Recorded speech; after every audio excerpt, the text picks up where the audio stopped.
What if I told you that modern comforts have made us completely helpless in the face of the elements? We have become accustomed to relying on thermostats and synthetic down jackets, believing that we have completely conquered nature and its harsh laws. But if electricity or gas were to disappear, most city dwellers would find themselves on the brink of survival within a few days.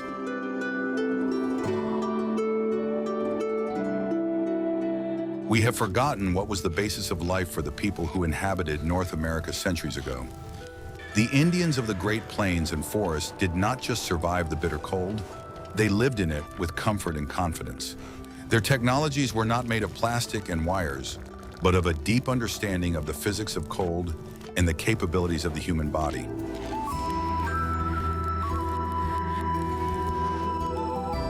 This knowledge was passed down from generation to generation, but today it has been almost lost in our world of central heating. Watch the video to the end to learn how the forgotten technology of cold sleep allowed hunters to sleep in snowdrifts without harming their health. What if everything you've been taught about fighting the cold is actually wrong?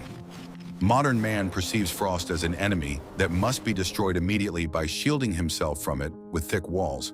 For the indigenous peoples of North America, cold was not an enemy, but a strict teacher with whom one had to learn to negotiate.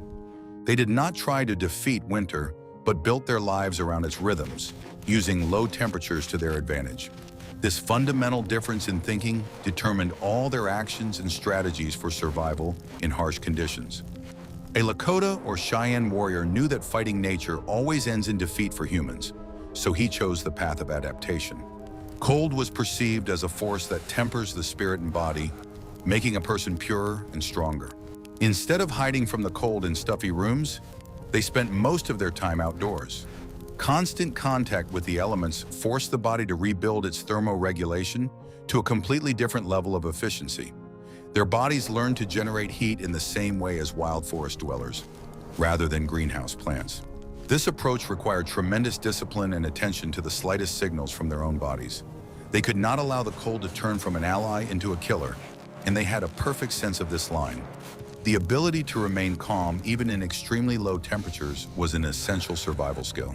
Panic and unnecessary fuss in the cold led to rapid depletion of energy reserves and sweating, which is deadly. The Indians moved steadily and smoothly, conserving every joule of energy to warm their vital organs. It was the art of slow living that allowed them to remain active where others froze.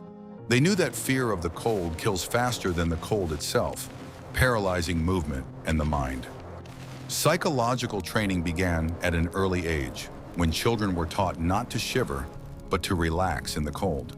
Tense muscles disrupt blood circulation, while relaxation allows warm blood to reach the fingertips. For them, winter was a time when nature rested, and humans should also slow down. This time was used for storytelling, repairing equipment, and gathering strength for the spring hunt. They did not experience depression from the long winter because they saw it as a necessary part of the cycle of life. Modern research confirms that this attitude toward cold really does change human physiology. People who are regularly exposed to low temperatures have stronger immune systems and more resilient psyches. We, on the other hand, hiding in our warm boxes, have lost this natural superpower. Their philosophy was that comfort is not the absence of cold, but the ability to maintain internal warmth in all conditions. This knowledge freed them from the whims of the weather and allowed them to feel at home anywhere. We, on the other hand, have become hostages to our batteries and heaters, afraid to go outside unnecessarily. I wonder how this topic is perceived in different parts of the world where winters are truly harsh. Where are you watching us from, and do you agree that we have become too pampered? Write about it in the comments and don't forget to subscribe to the channel. Are you ready to learn the truth about how the modern theory of layered clothing was invented hundreds of years ago? We are proud of our membranes and fleece, but the cabbage principle was perfected by Native Americans long before the advent of synthetics. Their clothing was not just skins thrown over their shoulders, but a complex engineering design with thoughtful ventilation. The basis of their wardrobe was tan suede, which had unique windproof and vapor-permeable properties. This material provided reliable protection from the piercing winds of the prairies, while allowing the body to breathe. Unlike modern fabrics, suede did not rustle in the cold and remained soft at all temperatures. The main secret was the creation of air pockets between layers of clothing, which retained heat. The undershirt, leggings, and outer cape created a complex system within which warm air circulated. At the same time, the clothing never fit tightly so as not to interfere with blood circulation or compress the air insulation. Particular attention was paid to protecting the areas where the greatest heat loss occurs: the neck, wrists, and ankles.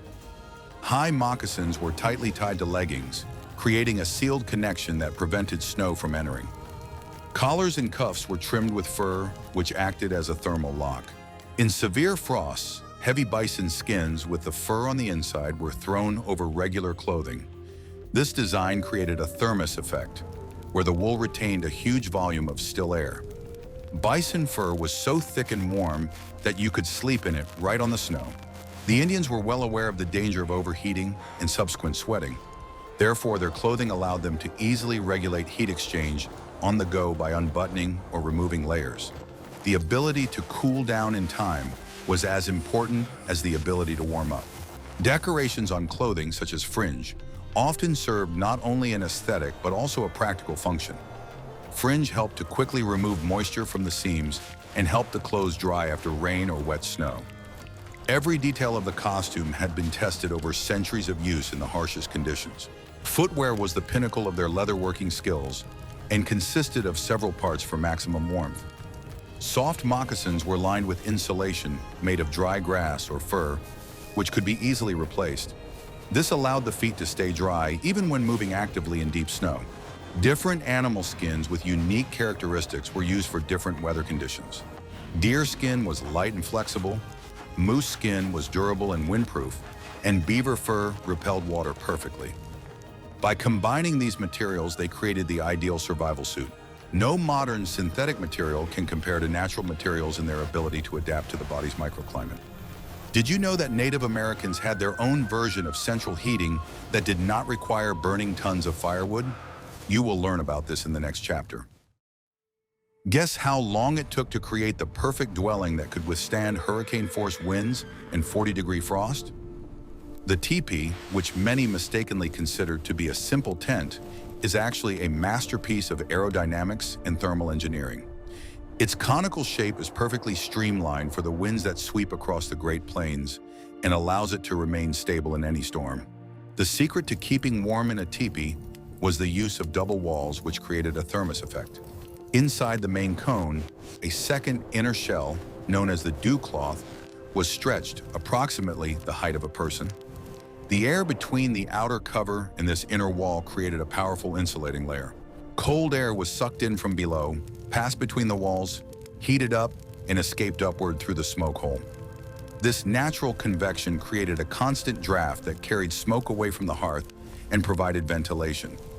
The inside of the teepee was always filled with fresh air, but at the same time, it remained comfortably warm. In winter, the space between the walls was often filled with dry grass or moss for additional insulation. This turned a light portable dwelling into a real fortress, protected from the most severe frosts. The temperature inside could be tens of degrees higher than outside, even with a small fire. The hearth was not located exactly in the center, but slightly offset to optimize draft and free up living space. The heat from the fire warmed the ground and objects inside, which then became sources of heat themselves. This allowed a comfortable temperature to be maintained throughout the night with minimal wood consumption. Adjusting the smoke valves was a real art, which all the inhabitants of the plains mastered. By turning special poles, it was possible to adjust the exhaust to any wind direction, avoiding smoke. This made it possible to cook food and keep warm inside even during a heavy snowstorm. The entrance to the teepee was always oriented to the east, towards the rising sun, and protected by a special valve. The doorway was made small to minimize heat loss when entering and exiting. A thick skin covering the entrance reliably blocked the cold outside air. The size of the teepee allowed a whole family to comfortably accommodate all their belongings and supplies. The round shape of the floor was optimal for retaining heat, as it had no cold corners. Every square centimeter of space was used as efficiently as possible. The mobility of this dwelling was critical for survival in a nomadic lifestyle. The women of the tribe could assemble or dismantle a huge camp in a matter of minutes. The Tipis was a home that always traveled with its owners. Even modern architects recognize the genius of this design, which combines simplicity, efficiency, and beauty. It was the perfect balance between protection from the elements and unity with them. Like this if you would like to spend a night in such a traditional dwelling. Want to know a secret that will forever change your life and your understanding of how to keep warm in the wild? The Native Americans knew very well that an open, bright fire is not always the best way to keep warm. This was especially true in situations such as a hidden military camp or when there was a severe shortage of dry firewood. They masterfully learned to use the high heat capacity of ordinary stones, turning them into effective and safe long-lasting batteries. Instead of burning huge, voracious fires that required mountains of fuel and attracted unnecessary attention, they heated stones. This method was based on physics. Wood burns quickly, giving off heat into the air, while stone absorbs it and retains it inside. A cobblestone heated in a fire could give off soft, deep infrared heat for many hours after the coals had gone out. This method was much more economical and safer than maintaining an open flame throughout the long winter night. One of the most ingenious technologies was the creation of a heated sleeping area. Heated stones were buried in a shallow pit in the ground directly under the future bed, creating a prototype of modern underfloor heating. The stones were never placed close to the body. They were always insulated with a layer of earth. This allowed the heat to be distributed evenly and prevented accidental burns during sleep. A layer of fragrant pine branches and thick animal skins was laid on top of the warm earth. This design ensured an incredibly comfortable sleep even on frozen ground. The heat slowly rose, passing through the layers of bedding and warming the sleeping person from below. Physiologically, this is the most correct way to heat, as it relaxes the back muscles. Stones were also actively used to boil water when there was no fireproof cookware at hand. Indians often used leather water bags or wooden bowls that could not be placed directly on an open fire. To heat the water, they took a hot stone with tongs made of branches and threw it directly into the container with liquid. The water boiled in a matter of seconds with a loud hiss, giving off steam. The cooled stone was removed, placed back in the fire, and replaced with a new one, maintaining the boil for as long as necessary. This made it possible to cook hot meat soup and medicinal herbal infusions in any camping conditions. The technology of stone boiling was widespread until the advent of metal boilers. During harsh winter expeditions, a small, smooth heated stone could be wrapped in a piece of thick leather and carried under outer clothing. Such a portable warmer helped to effectively warm frozen hands or stomach. The stone retained heat for a long time, maintaining body temperature during long journeys through blizzards. It was a simple but truly ingenious solution to combat hypothermia of vital organs. To heat dwellings, such as teepees, stones were laid in a tight ring around the central hearth. During the day when the fire was burning for cooking, these stones acted as a heat accumulator, absorbing excess heat. They stored energy for hours, becoming very hot but not red hot. At night, when the fire inevitably died down, these stones began to function as radiators. They continued to give off the accumulated heat until morning, preventing the air in the dwelling from cooling too quickly. This smoothed out sharp temperature fluctuations and made the microclimate in the teepee more stable and livable. However, choosing the right stones was a science in itself, and mistakes could cost you your health. It was strictly forbidden to use layered rocks or wet stones found at the edge of a river.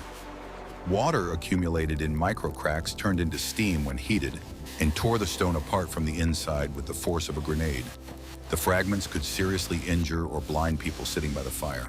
Only very dense, dry volcanic rocks such as basalt or granite were used for heating.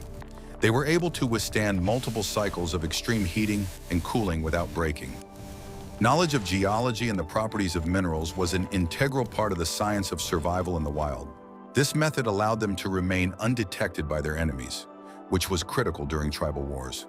Unlike a fire, heated stones did not produce smoke that was visible during the day or light that was visible at night. Scouts could comfortably spend the night in close proximity to the enemy camp. They enjoyed the warmth from the buried stones without giving away their presence visually or by the smell of smoke. Stealth was often the only guarantee of life for small groups. While the enemy froze without a fire, afraid of being discovered, An experienced warrior slept in warmth. The use of stones taught people to treat natural resources with care and rationality.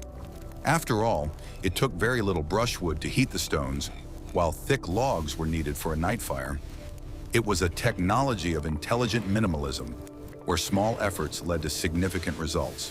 Survival efficiency was measured not by the height of the flame, but by the amount of heat saved and used. The Indians understood that nature provides everything necessary. One only needs to know how to use it. Did you know that you can warm up effectively in the cold not only from the outside, but also from the inside if you eat the right food? In the next chapter, you will learn about an ancient superfood that surpasses any modern energy bar in terms of calorie content and benefits. In extreme cold, the human body turns into a furnace that requires high-calorie fuel. Native Americans understood perfectly well that it was impossible to survive on plant-based foods alone in winter, so fat was the basis of their diet.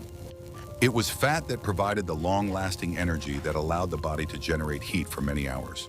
The main winter food was pemmican, a concentrated mixture of dried, ground meat, and melted fat. Sometimes dried berries were added for flavor and vitamins, but the base was always protein and fat. This product could be stored for years without spoiling or losing its nutritional properties.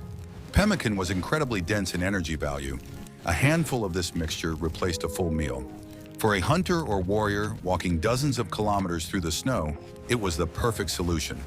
It didn't take up much space, didn't freeze solid, and was ready to eat at any time. The high-fat content triggered thermogenesis in the body, raising the body temperature from within. This was especially important during overnight stays or long ambushes, when there were no external sources of heat. Food became a tool for thermoregulation, as important as clothing. In addition to bison fat, bone oil, which was obtained by boiling crushed bones, was actively used. This oil was considered a delicacy and a powerful medicine that restored the strength of an exhausted body. It was absorbed almost instantly, giving a quick burst of energy. The winter diet virtually eliminated carbohydrates, which provide a quick but short burst of energy. The focus was on slow fuel, which provided a stable level of sugar and heat in the blood. This prevented sudden bouts of hunger and fatigue in the cold. Hot broths and fatty soups were a mandatory part of the evening meal in the camp. The hot liquid warmed the stomach, and the fat coated its walls, maintaining a feeling of fullness throughout the long winter night. It was a ritual of restoring strength after a hard day. They also knew the importance of water balance because, in the cold, dehydration creeps up on you, but it kills for sure. They never ate snow in its pure form as it cools the body. They always melted and heated it. The drinking regime was as strictly observed as the food regime.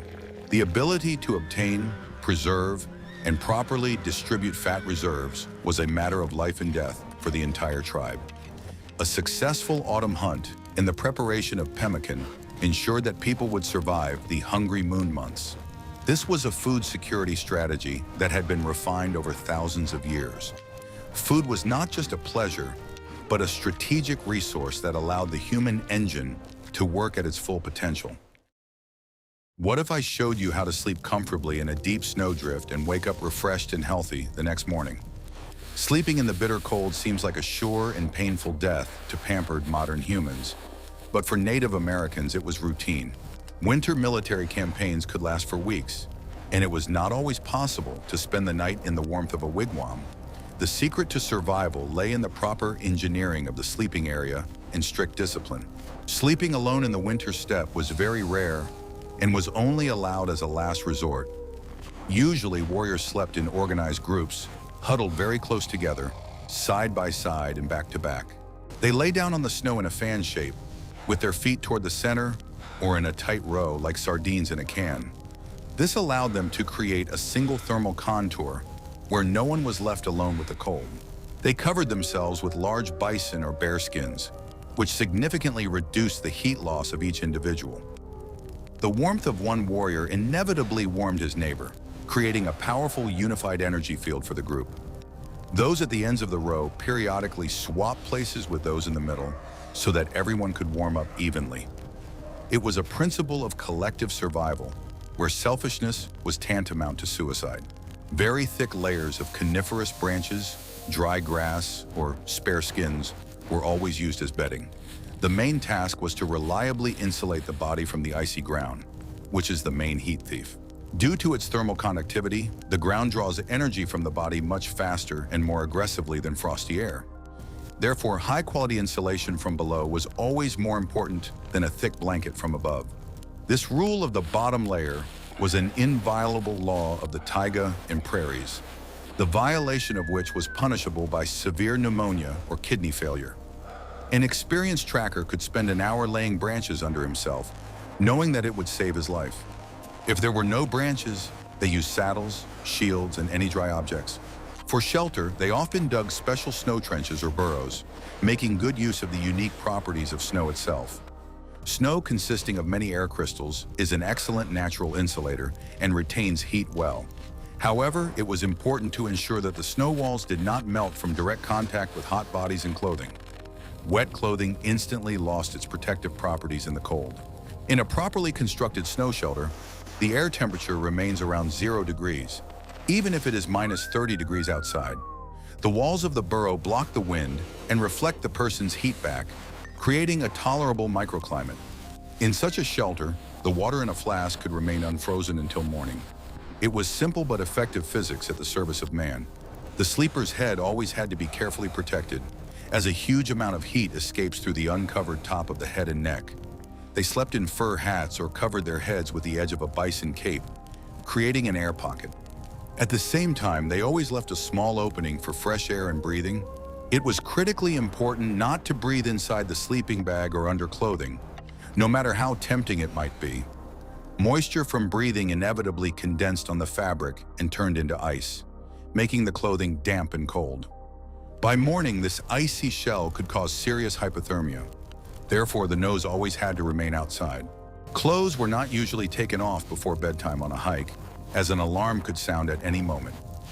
Warriors only loosened tight belts, straps, and moccasin laces to improve blood circulation as much as possible. Free blood flow helped the body deliver heat to the extremities more efficiently. A numb leg or arm would freeze dozens of times faster. Sleep in such conditions was always very sensitive and intermittent, similar to the slumber of a predator. Warriors subconsciously monitored their physical condition and temperature even while resting. They woke up regularly to move around, restore blood circulation, or check on their comrades. It was not a deep, relaxing rest, but a functional state of recovery before the next push. The use of dogs for warmth was also a very common and effective practice in winter camps.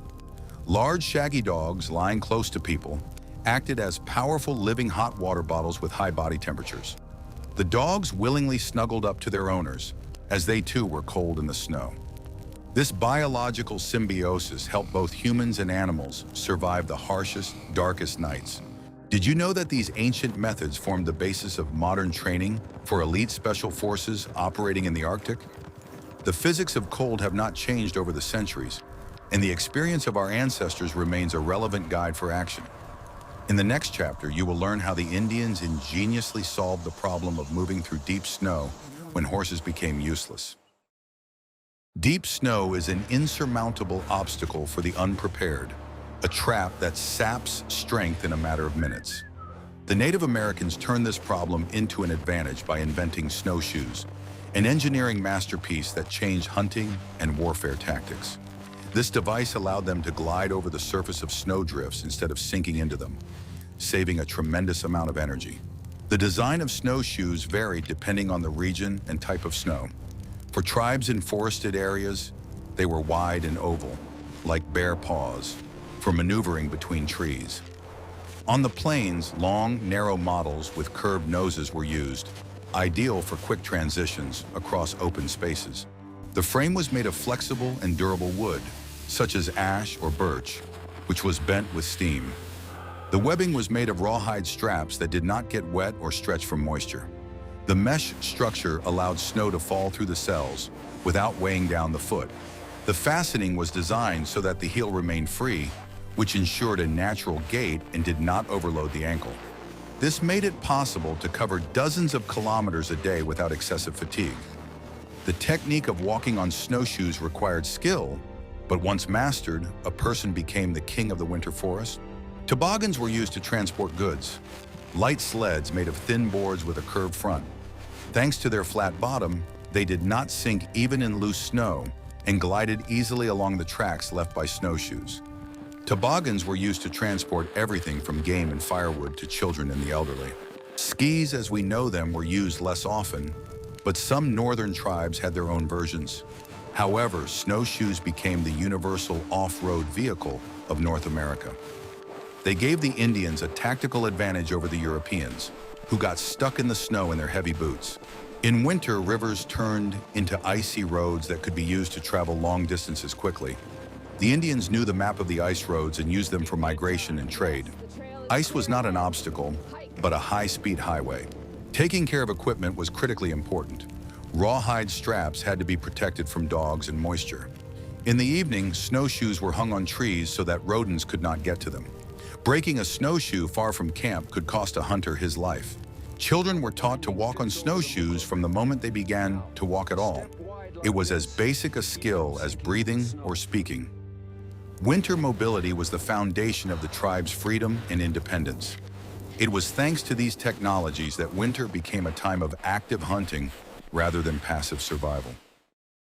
Frosty air and icy winds mercilessly dry out the skin, causing deep, painful cracks and instant frostbite.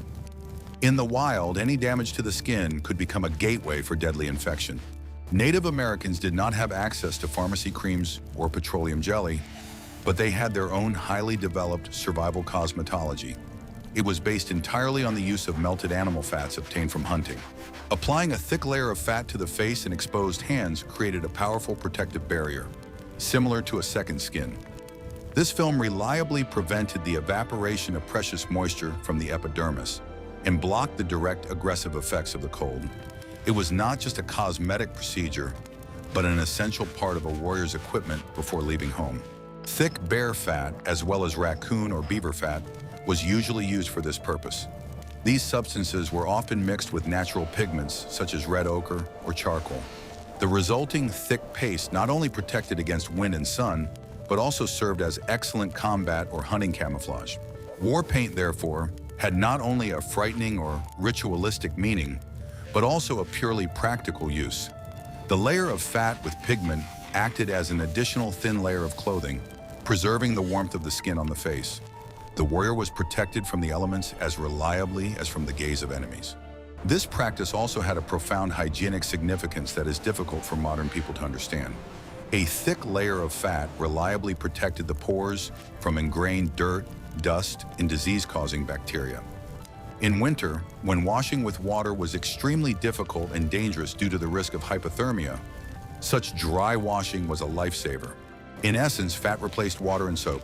It was applied, absorbed the dirt, and then simply scraped off along with the impurities. Under such a coating, the skin remained surprisingly elastic and healthy, even in the harshest weather conditions. This helped to avoid skin diseases common in unsanitary conditions. Fragrant dried herbs such as sage, cedar, or mint were often added to the fat mixture. These plants acted as natural antiseptics, killing germs, and as natural fragrances. This turned a simple protective ointment into a kind of healing and fragrant balm. The strong smell of herbs also served an important tactical function during hunting or reconnaissance. It could effectively mask the natural smell of a person, allowing them to get close enough to a sensitive animal to shoot it. For predators, the smell of pine needles was familiar, unlike the smell of humans. It is interesting to note that this ancient method of protecting exposed skin is still used by polar explorers and mountaineers today. Although fat has been replaced by modern water-free creams, the principle of creating a hydrophobic barrier remains the same. Ordinary moisturizing creams are harmful in the cold, as the water in them freezes, while fat saves the day. Nature gave people the simplest and most effective solution thousands of years ago. Not only the face was protected in this way, but the entire body, especially before going to sleep in a cold wigwam or snow cave. Liberally lubricating the body with fat helped to retain body heat under the blanket for much longer. It was a kind of internal, indelible layer of thermal underwear that could not be lost or forgotten to wear. Even in conditions of severe food shortages, when every calorie counted, Some of the edible fat was always set aside for this purpose. People understood perfectly well that healthy, intact skin was the body's first line of defense. Eating fat meant warming up for an hour, but rubbing it on meant staying warm all day. Disregarding this rule could lead to a rapid loss of combat effectiveness due to wounds and disease. This approach demonstrates a deep, intuitive understanding of physiology and chemistry available to Stone Age people. Their survival was not a matter of luck, but of knowledge. And in the next chapter, you will finally learn about the secret product that allowed Native Americans to go weeks without a fire or hunting. The everyday arsenal of Native Americans included materials that were literally lying underfoot, but which possessed the properties of modern high-tech insulation. What we consider to be mere forest debris today was a lifesaver for those living in the wilderness. Dry grass, sphagnum moss, light cattail fluff, and fibrous cedar bark were widely used to create effective insulating layers. These natural materials excelled at trapping still air, which, as we know from physics, is the best thermal insulator. But even more important was that they effectively absorbed and wicked away excess moisture from the body.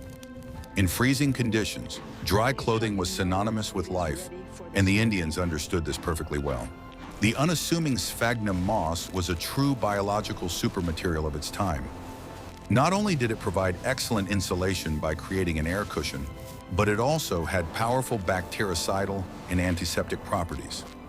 Native American mothers used it as a filler for baby diapers and as sanitary pads. This allowed them to keep their skin clean and healthy in completely unsanitary conditions. The fluff of cattails, those brown cigars that grow in swamps, was collected in bags in the fall. It was used to stuff pillows, quilted jacket linings, and to insulate portable baby cradles.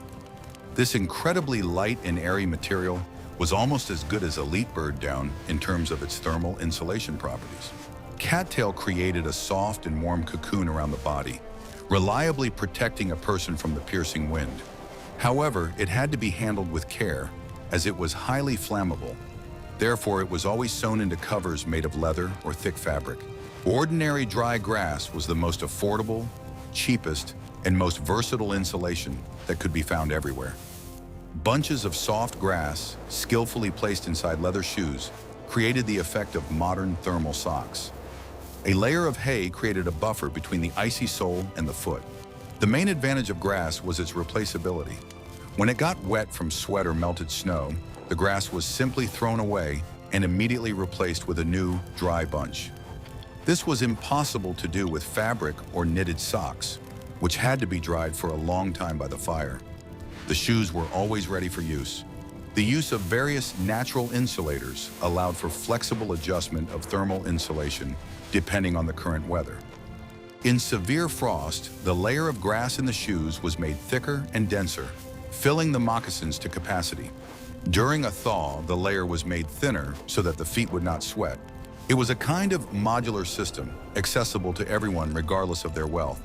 There was no need to have several pairs of shoes for different seasons. It was enough to change the filling. This approach taught people to adapt to changes in the environment. All these materials were completely biodegradable and renewable, which made the Indians' way of life very environmentally friendly. They were completely independent of trade supplies or exchanges with other tribes. Everything necessary for warmth and comfort was provided by the nearest forest or steppe. A deep knowledge of the properties of plants and trees was an essential part of any child's basic education. Rabbit and hare skins, which are quite fragile on their own, were cut into long spiral strips. These fluffy ropes were woven into incredibly warm blankets and capes. This weaving technique made the product very light and breathable, yet very warm. The secret was in the numerous air pockets between the fur strips, which retained body heat. It was a striking example of waste-free production, where small skins were used to create a large piece of fabric. Even bird skins, along with down and feathers, were used to insulate clothing and make amulets. Delicate swan down and thick, fatty skins of loons and ducks were especially prized. They had excellent water-repellent properties thanks to the natural lubrication of the feathers. Nature provided a literally endless variety of engineering solutions for those who knew how to look around carefully. The ability to see a bundle of dry grass as a salvation from frostbite distinguished an experienced survivalist from a novice. It was this knowledge that allowed people to live where others would only freeze. Survival in the harsh conditions of the wilderness depended not only on warm clothing and reliable shelter, but also on the unique ability to accurately predict the weather. Native Americans were true masters of practical meteorology, able to unerringly read the hidden signs of an approaching storm. They analyzed animal behavior, the slightest changes in the color of the sky, and even the sounds of the forest. These people knew about an impending snowstorm long before the first snowflakes fell from the sky. An attentive observer could see the coming changes in the simplest things. A sudden change in wind direction, the appearance of a glowing halo around the moon or sun, a special feathery shape of clouds. All this was an open book. A halo, for example, indicated the presence of ice crystals in the upper layers of the atmosphere, which heralded a change in the weather front. Those who knew how to read these heavenly signs were never caught off guard. They noticed how birds suddenly changed their flight altitude, or how animals began to restlessly seek deep shelter, even in clear weather. Animals sense a drop in atmospheric pressure much earlier than humans, and the Indians trusted the instincts of their smaller brothers. These natural signals gave people precious hours to prepare their camp and gather extra firewood. An experienced hunter could tell without fail how severe the frost would be that night just by listening to the voice of the forest. When the sap inside the tree trunks froze and expanded, the trees made loud noises similar to rifle shots. The intensity of this cannonade was the best thermometer of the time. It helped to plan transitions competently and choose a place to spend the night. The nomads knew the local landscape and microclimate of different areas inside out.